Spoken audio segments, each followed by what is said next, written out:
इस पर आहें आहिन आहिन हाय हाय मिन किल्लति ज़ात।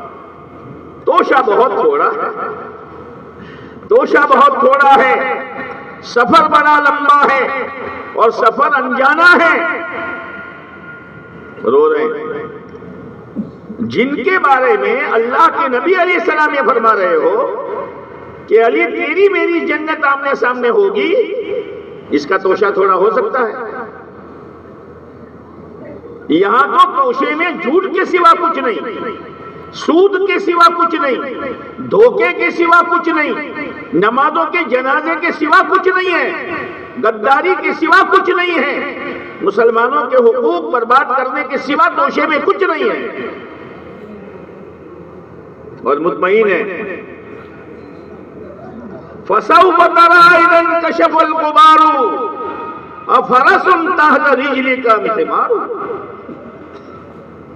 मैं और आप फसौफ तरा इदन कशफल गुबारू अफरसुन तहत रिजलिका मिहमारू। ये दुनिया का गुबार हटेगा तो बेटा पता चलेगा गधे पर सवार है या घोड़े पर सवार है, जन्नत का राही है या जहन्नम का राही, जन्नत आबाद की है या जहन्नम भड़काई है। वो तो दुनिया का गुबार हटने दे, माल के गुबार में, जवानी के गुबार में, सलाहियत के गुबार में, खानदानी वजाहत के गुबार में कुछ नजर नहीं आता मैं क्या कर रहा हूं। बैठा है गधे पर और समझता है मैं तो घोड़े सवार हूं। जी बहुत संभल कर चलो, बहुत संभल कर चलो। हाँ, आखिरत की फिक्र। हज़रत उस्मान गनी रज़ी अल्लाह ताला अन्हु आपके बहुत प्यारे दामाद थे। एक के बाद दिगर बेटी आपने दी। आपने फरमाया अगर मेरी और कोई बेटी होती तो मैं उस्मान को देता। आपने फरमाया उस्मान जन्नती है, वो इनके जन्नती होने में शक करे उसका ईमान खतरे में है। लेकिन जब जब कब्र का तस्करा आता था इतने रोते थे कि दाढ़ी तर हो जाती थी। आज तो उम्मत ने रोना ही छोड़ दिया है, उम्मत ने रोना ही छोड़ दिया, इसलिए कि आखिरत का खौफ नहीं है, अल्लाह का डर नहीं है। पूछा उस्मान जन्नत और जहन्नम के खौफ से आप इतने नहीं रोते हो जितना कब्र?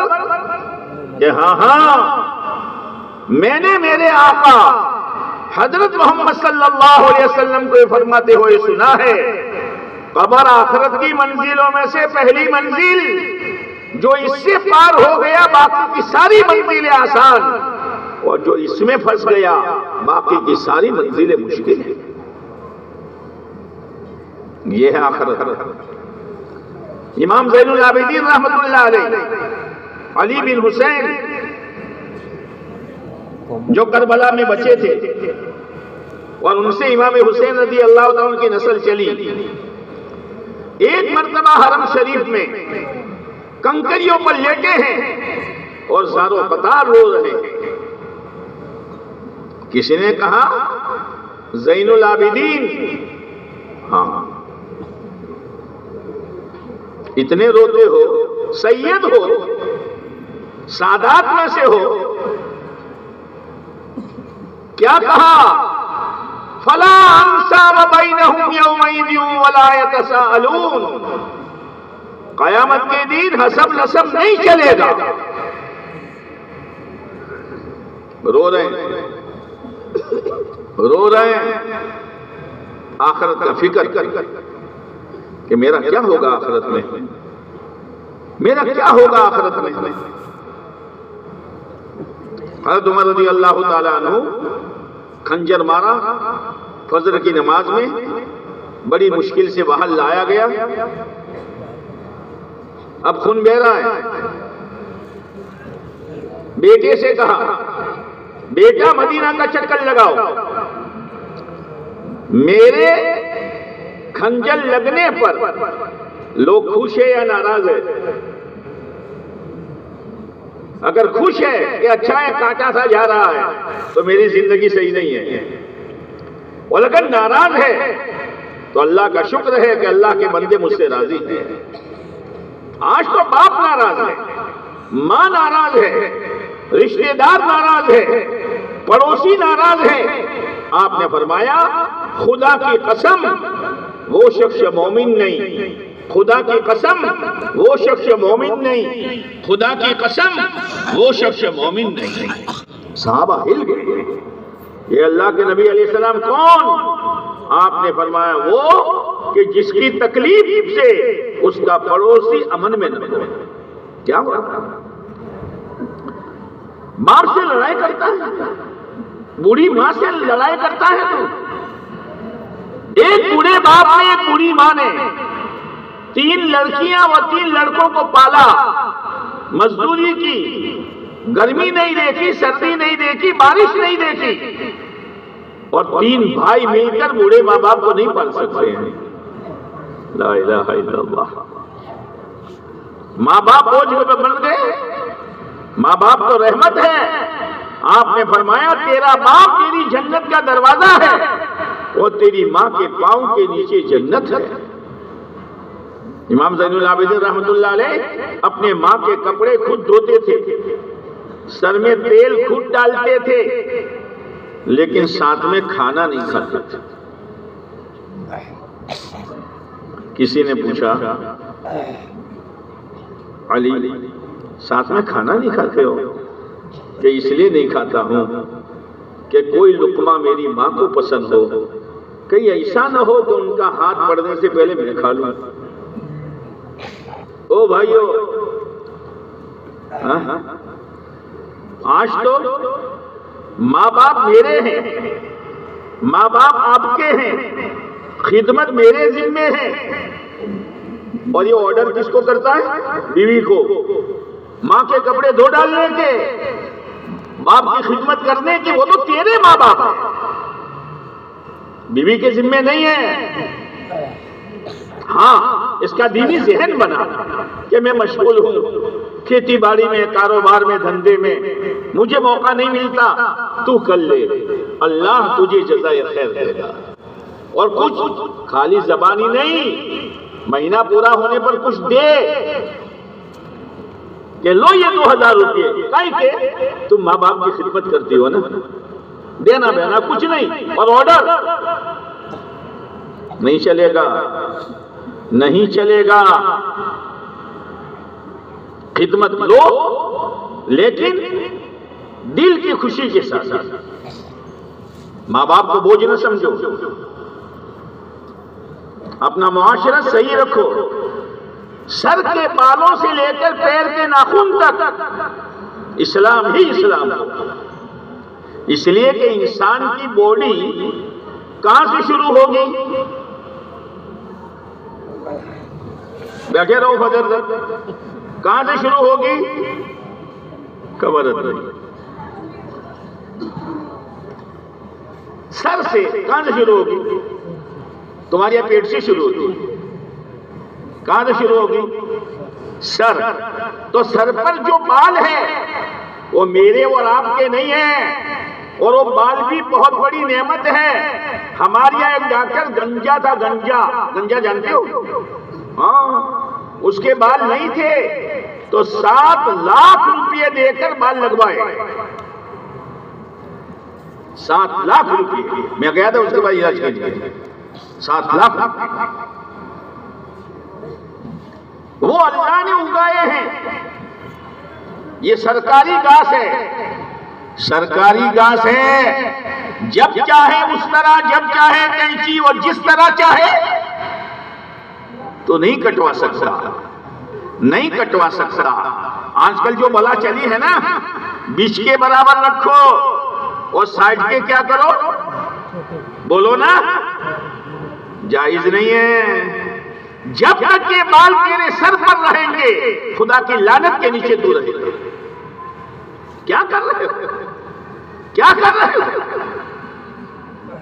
अगर बाल रखने हैं तो इसका भी दीन है। आप अलैहिस्सलाम के बाल 3 तरह के थे। एक तो आधे कान तक, और एक कान की लौ तक, और एक कान की लौ से और नीचे। रख भाई, कौन ना कहता है।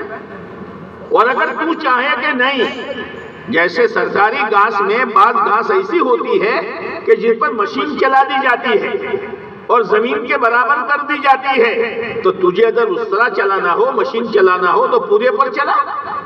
रखने हो तो ये दीन है, इसको रख। इसलिए जवानों से कह रहा हूं, दुश्मनों की नकलें न उतारो, अपने आप को प्यारे नबी अलैहिस्सलाम के ताबे करो। फिर इसके बाद आएगा चेहरा। सर के बाद क्या आएगा? अरे बोलो ना, बात बंद कर दूंगा मैं। इसलिए कहा आप थके हैं, थके हैं ना? अच्छा, ईशा बाकी है ना? खाना तो खा लिया है। अच्छा, चलो अल्लाह हजम करे। छोड़ूंगा नहीं 2 घंटे से पहले। हाँ, चेहरा, चेहरा इस्लामी होना चाहिए। ये भी सरकारी घास है कि हमने उगाई है, हमने उगाई है। इसलिए उलमा ने इसकी हद बताए, बॉर्डर बताई है कि एक मुट्ठी में आवे, लेकिन मुट्ठी यहां से नहीं पकड़ने की, इसको छोड़ देने का, और छोड़कर मुट्ठी पकड़ो। अब मुट्ठी के नीचे जो है उसको ले लो। जैसे सरकारी बाग में और बादशाहों के बाग में कुछ छोड़ और कुछ पौधे ऐसे होते हैं कि एक हद तक उसको बढ़ने देते हैं, फिर ऊपर से उसको लेवल कर देते हैं। करो, अगर एक मुश्त से कम है, एक बाल हम नहीं काट सकते। दाढ़ी के मामले में 2 लोग होते हैं, एक दाढ़ी चोर और एक दाढ़ी खोर। माफ करना, दाढ़ी चोर के चोरी की। क्या चोरी की? कि यहां से लेकर गोल बना दी और इतनी इतनी रखी। मौलवी साहब, दाढ़ी नहीं है मेरी। अच्छा, है दाढ़ी है, लेकिन इतनी है जितनी शरीयत कह रही है। और एक दाढ़ी खोर पूरी दाढ़ी खा गया। ये दाढ़ी का कटवाना और ये दाढ़ी का मुंडवाना इतना भारी गुनाह है कि 24 घंटे का गुनाह। नमाज पढ़े तो गुनाह की हालत में, खाना खाए तो गुनाह की हालत में, हज में जाए तो गुनाह की हालत में, रोजा रखे तो गुनाह की हालत में, और मरे तो गुनाह की हालत में। तौबा करो, तौबा करो। आज इस मुबारक मजलिस में, जुमा की रात है, तौबा करो। दीनी मजलिस है, बुखारी शरीफ खत्म हुआ है, कुरान मजीद की तकमील हुई है हिफ्ज़ की। तौबा करो कि आज के बाद शरीयत से पहले न हम बाल कटवाएंगे दाढ़ी के, न मुंडवाएंगे। इंशाअल्लाह में करंट नहीं है, जोर से बोलो। मौत से पहले पहले कुछ कर लो। फिर इसके बाद आएगी बॉडी। क्या आएगी? बॉडी जानते हो ना? और राजस्थान वालों, बॉडी जानते हो क्या? शरीर। हाँ तो बोलो कहीं शरीर, शरीर, शरीर। अब क्या पहना होगे? जो चाहे ना, ना ना ना ना ना, ना। औरतों का लिबास अलग, मर्दों का लिबास अलग। वो तो शरीयत क्या करेगी, बदन हमारा थोड़ा है जो हम क्या करेंगे। क्या पहनेंगे, ऊपर का लिबास कैसा और नीचे का लिबास कितना। इसलिए कि लिबास 2 तरह का है। एक तो नीचे से ऊपर पहना जाता है, उसका नाम फरिश्तों, उसका नाम पाजामा हो, लहंगा हो या लुंगी हो, और तो मैं नाम लूंगा नहीं, है ना। वो टखने से ऊपर हो, टखने से नीचे न हो। जो ईमान वाला अपना पाजामा टखने से नीचे लटकाता है वो 3 लोगों के तरीके पर चल रहा है, एक यहूदियों के तरीके पर और एक औरतों के तरीके पर और एक बेदीन लोगों के तरीके पर, तीनों की नकल उतार रहा है। इनके बारे में आता है कि अल्लाह ताला इनकी तरफ नजरे रहमत नहीं करेगा, वला युज़क्कीहिम, इनको गुनाहों से पाक नहीं करेगा, वलहुम अज़ाबुन अलीम, और उनके लिए दर्दनाक किस्म का अज़ाब होगा। इसलिए नियत करो कि आज के बाद से हमारी लुंगी, हमारा पाजामा, हमारा लहंगा ये टखने से ऊपर ही रहेगा। अरे यार जोर से बोलो नहीं यार। हाँ, ये जो पहना जाता है मौजूदा जमाने में दीनदार लोग, नेक लोग जो पहन के ऐसा पहनो, वही लिबास है शरीयत वाला। आस्तीन है कितना नीचा होगा कि वो नीचा होगा घुटन से एक बालिश से नीचे, ताकि शर्म हया बाकी रहे। बाकी लिबास मेरे भाइयों, ओ जवानों, मजे करने की जगह जन्नत है, ख्वाहिशात पूरा करने की जगह जन्नत है, मर्जी के मुताबिक जिंदगी गुजारने की जगह जन्नत है। दुनिया में तो अल्लाह के बंदे बनकर रहो, बंदे बनो, बंदर न बनो। बंदर क्या करता है? भूख भूख भूख, कभी डाली पर, कभी उठ डाली पर, कभी ये दरख्त, कभी ये छप्पर। तो ऐसा नहीं है, बंदे बनो और बंदा बंदगी से बने। अल्लाह के सच्चे बंदे बनो, लिबास सही पहनो, इधर उधर का लिबास ना पहनो।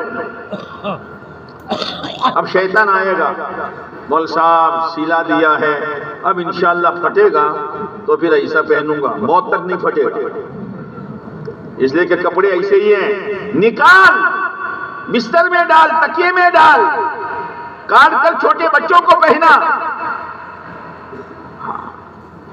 इसीलिए कुरान क्या कहता है? या अय्युहल्लज़ीना आमनू इत्तक़ुल्लाह हक़्क़ तुक़ाती वला तमूतुन्ना इल्ला व अंतुम मुस्लिमून। वो ईमान वालों से कहा जा रहा है, वो ईमान वालों, अल्लाह से डरो जैसे अल्लाह से डरने का हक है, और तुम्हारी मौत ना आए मगर इस्लाम की हालत में। हाँ, और मौत का कोई भरोसा नहीं। हमारी मौत आए, हमारे सर के बाल इस्लामी हो, हमारा चेहरा इस्लामी हो, हमारा लिबास इस्लामी हो। वला तमूतुन्न इल्ला व अंतुम मुस्लिमून। सच्चे पक्के मुसलमान बनो, इस्लामी, हमारा कमाना खर्च करना इस्लामी। हाँ, इसके लिए इल्म की जरूरत पड़ेगी, और इल्म कहाँ है? कुरान और हदीस में। और कुरान और हदीस को जानने वाले कौन है? बोलो ना, बोलो ना। कभी पूछने आए, मौलवी साहब लड़के का निकाह है तो क्या करूं, लड़की की रुखसती है तो क्या करूं? वो करो जो समाज कर रही है, वो करो जो दुनिया कर रही है। जो दीन को छोड़ेगा, शरीयत को छोड़ेगा, प्यारे नबी के अदाओं को छोड़ेगा, कुरान ये कह रहा है, वयौम यअद्दु अला यदैहि यक़ूलु या लैतनी इत्तख़ज़्तु मअर रसूलि सबीला या वैलता लैतनी लम अत्तखिज़ फुलानन खलीला। हाय हाय, अब आखिरत में तो सबको खड़ा होना है। एक तरफ जन्नत चमक रही होगी, एक तरफ जहन्नम भड़क रही होगी, और उसको अपनी जिंदगी याद आएगी। मैंने समाज के मुताबिक कुटुंब कबीले के मुताबिक बाहर के इंसानों को देखकर अपनी जिंदगी गुजारी। शादी भी, रुखसती भी, वलीमा भी, कमाना भी, खर्च भी। ये तो भारी नुकसान किया मैंने। और नुकसान क्या है कि जहन्नम। तो अपनी उंगली एक कोरा दांत के नीचे दबाएगा। जैसे बात लोग टेंशन में होते हैं तो कभी यूं बैठते हैं, तुम मत बैठना, कोई बैठ, कभी यूं पकड़ते हैं। लोग कहते हैं यार कोई टेंशन में है बेचारा। ये अपनी उंगली यहां दबाएगा और होश खो बैठेगा।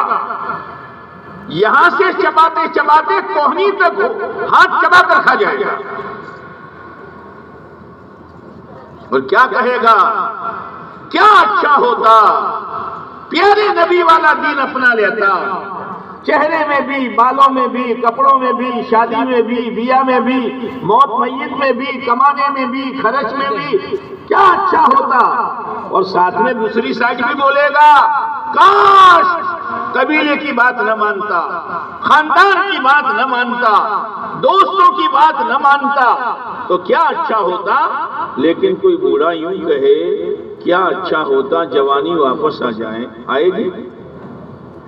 आएगी? इसीलिए एक बूढ़ा आदमी कुबड़ा हो गया, कुबड़ा उसको दे जैसी कमर झुक गई हो, तो बेचारा लकड़ी के सहारे जा रहा था। तो जवानों को तो यूं भी सुस्ती है ना, तो कहा, बड़े मियां सलाम अलैकुम। वालेकुम सलाम। क्या तलाश करते हो? कोई आदमी कोई चीज तलाश करे तो खड़े खड़े तलाश करके झुक कर करता है। और राजस्थानी क्या झुक कर, तो बेचारे झुक कर चल ही रहे थे। तो जवानों ने पूछा, बड़े मियां क्या तलाश करते हो? कि बेटा बेटा जवानी तलाश करता हूं, हाथ में नहीं आती। जो आकर बाकी न रहे उसका नाम जवानी, और जो जाकर आने के बाद न जाए इसका नाम बुढ़ापा।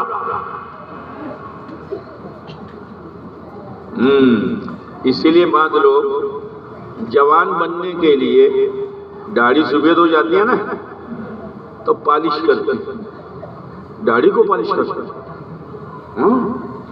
ताकि लोग मुझे जवान समझें। वो अपने आप को भी धोखे में डालता है कि मैं तो यंग हूं, यंग। अरे नंग, तू यंग नहीं है, तू धोखे में है। और दूसरों को भी धोखे में डालता है। लेकिन बुढ़ापा खाली दाढ़ी पर थोड़ा आता है? जब घुटने पर आएगा तो कौन सी पॉलिश करेगा? और जब हाथ में कपकेपी आएगी तो कौन सी पॉलिश करेगा? तो दीन समझो, दीन माशरत में भी, रहन सहन में भी, शादी बियाह में भी। शादी बियाह में सादगी करो, फजूल खर्ची न करो, रसूमात पर न चलो, शरीयत और सुन्नत पर चलो। हाँ, सच्चे पक्के मुसलमान बनकर रहो। मामलात भी, माशरत भी, और हलाल कमाई की फिक्र करो, हलाल कमाई। जैसे कोई आदमी बीमार हो जाता है तो उसको उसमें खून उतारने की जरूरत पड़ती है, खून के बोतल। तो अंधाधुन नहीं उतारे जाते, इसके खून का ग्रुप देखा जाता है। ए ग्रुप है तो ए ग्रुप का उतारो, बी ग्रुप है तो बी का उतारो। अगर है इस मरीज का खून बी ग्रुप का और उतारा ए ग्रुप का, तो रिएक्शन हो जाता है, रिएक्शन होता है। बजाय सेहत के बीमारी बढ़ जाएगी। ऐसे ही ओ भाइयों, ईमान वाले का ग्रुप हलाल खुराक है। हलाल खुराक। अगर हराम खुराक का खून उतारा तो रिएक्शन होगा। क्या रिएक्शन होगा? अब दीन अच्छा नहीं लगेगा, शरीयत अच्छी नहीं लगेगी, आखिरत जहनों से निकल जाएगी, अल्लाह का डर निकल जाएगा, जन्नत का शौक निकल जाएगा। जहन्नम का खौफ निकल जाएगा, मौत का ख्याल तक भी बाकी नहीं रहेगा। ये रिएक्शन है हराम रोजी का। एक मर्तबा एक शख्स, मस्जिदों में तो मेहराब के सामने घड़ी भी होती है, तो बोलने वाला घड़ी देख लेता है कितने बजे, अल्लाह का शुक्र है कि यहाँ घड़ी वड़ी कुछ भी नहीं है। पर आप तो आए इसीलिए, माशाल्लाह, इसीलिए आए ना, इसीलिए आए ना, बोलते नहीं है। घोड़ा पाला था, एक मर्तबा वो घोड़ा लेके चला दिन को, तो घोड़ा ठोकर खाने लगा, तो उसने मारा चाबुक, तो थोड़ा चला, फिर ठोकर खाने लगा तो मारा चाबुक, फिर चला, फिर ठोकर खाई तो तीसरा चाबुक मारा, तो अल्लाह ने घोड़े को जबान दी, अरे चाबुक क्यों मारता है? रात को तूने जो मुझे ग्रास खिलाई है इसमें 4 आने हराम के थे।